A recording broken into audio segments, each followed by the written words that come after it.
Salut à toi, dans cette vidéo on va aller à l'essentiel et on va apprendre à utiliser Aave en 3 étapes. Je précise qu'on va tout reprendre de zéro, donc si tu n'as jamais utilisé Aave, a priori tu seras pas perdu.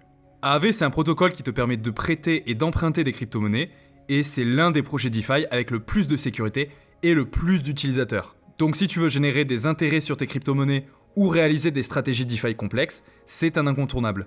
Moi c'est Ristaker et sur cette chaîne on parle des protocoles DeFi et de comment bien les utiliser.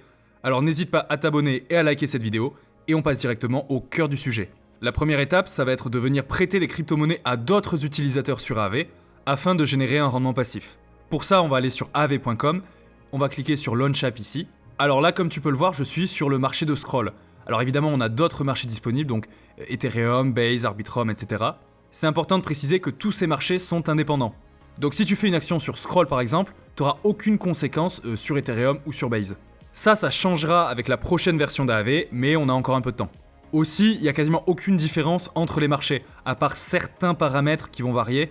Par exemple, ici, on a un APR de 1,11% sur Scroll, et si on va, mettons, sur Ethereum, on aura 2,7%. On a juste ce genre de petites choses qui vont changer, mais sinon, le fonctionnement général de chaque marché va être identique. Alors quand tu es sur Aave, tu as 4 choses à voir. Ici, tu as ce que tu as déposé. Ici, tu as tes crypto-monnaies que tu peux actuellement déposer. Ici, tu as les crypto-monnaies que tu as empruntées sur Aave. Et ici, celles que tu peux emprunter. Nous, pour l'instant, on n'a rien déposé et rien emprunté. Et on va commencer directement.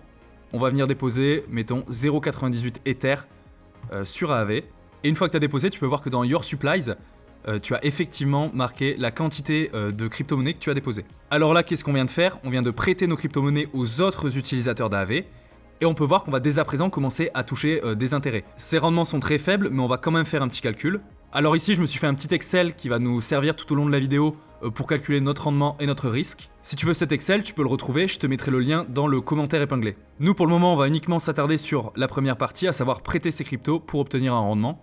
Ici, j'ai mis quelques lignes en plus que tu pourras remplir si jamais tu en as envie. Nous, on a déposé de l'Ether avec un taux d'intérêt de 1,12% annuel.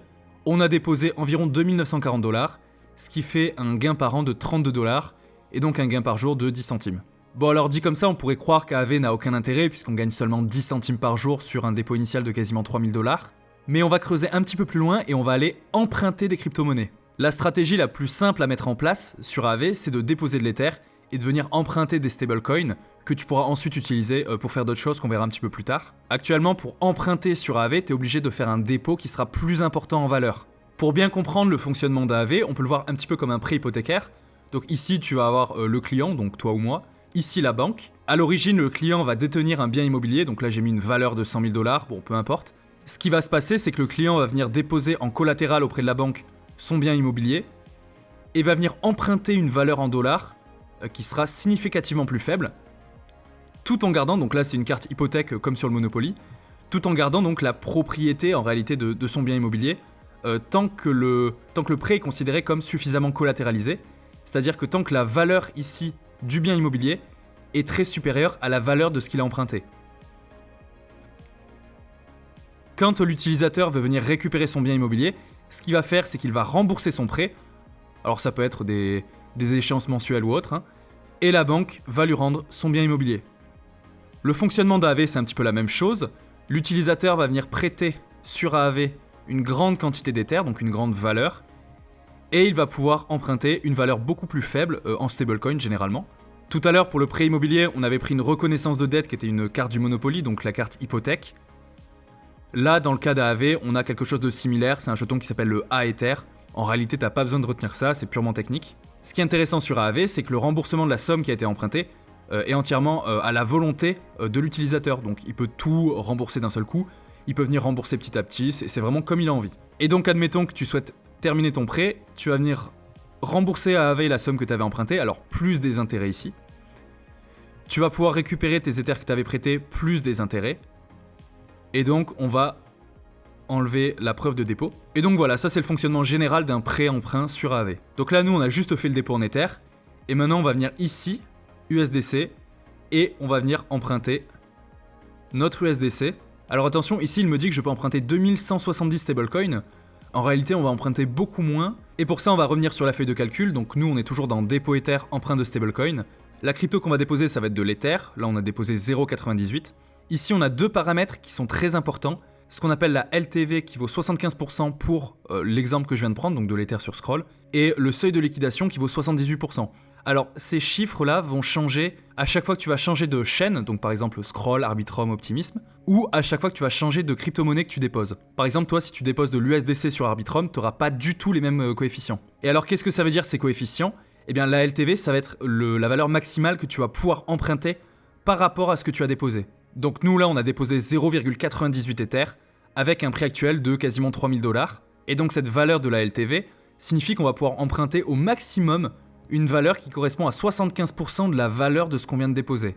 Donc là, approximativement 2170 $, comme on avait vu tout à l'heure sur AAV. Le deuxième paramètre, c'est le seuil de liquidation.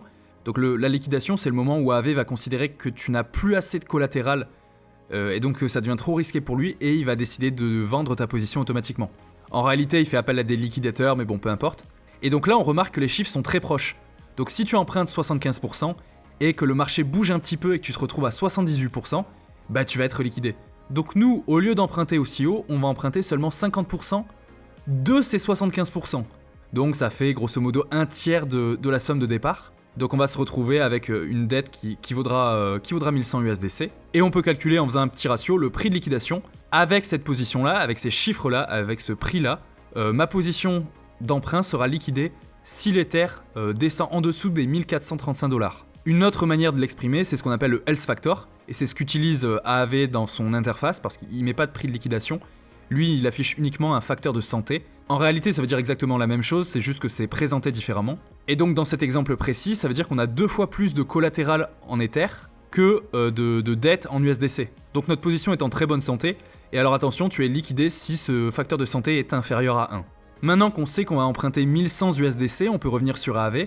Alors attention, c'est très important de le préciser, si tu as une dette sur AAV, tu dois la rembourser dans la crypto-monnaie dans laquelle tu l'as emprunté. Donc là, moi je vais emprunter de l'USDC, je devrais rembourser AAV en USDC. Si tu empruntes par exemple en Ether ou en Bitcoin, tu devras rembourser en Ether ou en Bitcoin. Donc nous, comme convenu, on va venir emprunter 1100 USDC, donc on aura, voilà, ça y est, il nous calcule automatiquement le facteur de santé, et c'est comme ce qu'on a eu, il est un petit peu supérieur à 2, donc a priori notre position sera pas en danger. Là il nous précise bien, liquidation si le facteur de santé vaut moins de 1. Donc on va emprunter, et voilà, normalement là on a reçu nos 1100 USDC sur le portefeuille, et donc maintenant ces 1100 USDC, je vais pouvoir en faire absolument ce que je veux. Par contre, pour récupérer mes 0,98 Ether qui sont sur AAV, je serai obligé avant de venir rembourser ma dette. Pour rembourser, c'est très simple, j'aurai juste à venir ici sur Repay et à venir rembourser ma dette. Et donc sur la feuille de calcul, je t'ai mis aussi si jamais tu fais multi-emprunt ou multi-dépôt, c'est-à-dire si tu déposes plusieurs crypto-monnaies sur le même compte ou que tu empruntes plusieurs crypto-monnaies, alors dans ce cas-là, on ne peut plus calculer de prix de liquidation. Le prix de liquidation, c'est valable uniquement si tu déposes 1 et que tu empruntes 1. Par contre, on a toujours le facteur de santé, et donc tu pourras t'amuser à le calculer et voir combien ça vaut. Encore une fois, si tu veux récupérer cette feuille de calcul, je te mettrai le lien dans le commentaire épinglé. Là, j'ai décidé d'ouvrir cette position sur Scroll et pas sur un autre marché, puisque pour le moment, on peut encore farmer l'airdrop de Scroll, puisque AAV est l'une des applications décentralisées qui rapporte le plus de points pour ceux qui souhaitent farmer Scroll. Bon, à ce stade de la vidéo, tu te dis peut-être que tout ça n'a aucun intérêt, puisque les intérêts que tu touches sur tes Ethers sont vachement faibles, donc là on est à peine 1%, alors que les intérêts sur les stablecoins qu'on emprunte sont beaucoup plus élevés, donc on se retrouve avec un intérêt négatif.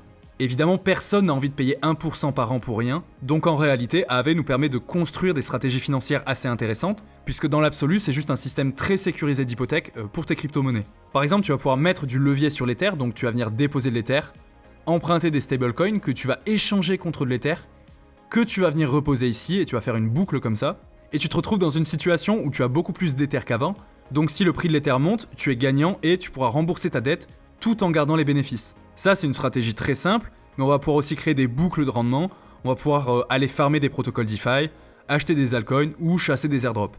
Bref, on va avoir plein de stratégies plus ou moins complexes qui vont faire appel à AAV et qui vont être profitables. AAV, c'est un outil formidable pour tous les utilisateurs de la DeFi.